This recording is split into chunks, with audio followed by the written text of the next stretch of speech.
जुगार माफियांवर पोलिसांचा करारा प्रहार.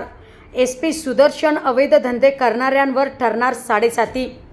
अहिल्यानगर शहरात मध्यरात्री पोलिसांचा जुगार अड्ड्यावर सिने-स्टाईल छापा.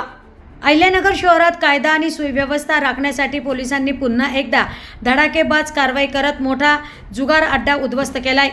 या कारवाईत एकूण 29 जुगाऱ्यांना रंगेहात पकडण्यात आले असून त्यांच्याकडून 2,30,010 रुपये रोख रक्कम, 24 मोबाईल फोन आणि 6 मोटारसायकली असा एकूण 4,67,010 रुपयांचा मुद्देमाल जप्त करण्यात आलाय.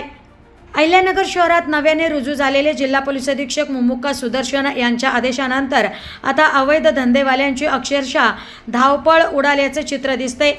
शहरातील 2 नंबरचे व्यवसाय करणाऱ्यांना आता पोलिसांची साडेसाती लागल्याची चर्चा नागरिकांमध्ये रंगू लागली आहे. कॅम्प पोलीस स्टेशनच्या हद्दीत मध्यवर्ती रात्री 11 वाजण्याच्या सुमारास सुरू असलेल्या जुगार अड्ड्यांवर पोलिसांनी धडक कारवाई करत तब्बल 4,67,000 रुपयांचा मुद्देमाल जप्त केलाय.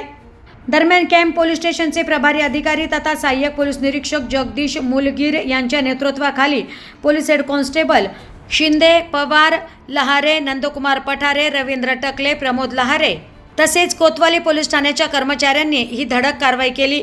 दरम्यान या कारवाईनंतर शहरातील अवैध धंदेवाल्यांमध्ये भीतीचे वातावरण निर्माण झाले असून आता पोलिसांचा धाक पुन्हा निर्माण होत आहे अशी चर्चा नागरिकांमध्ये सुरू झाली.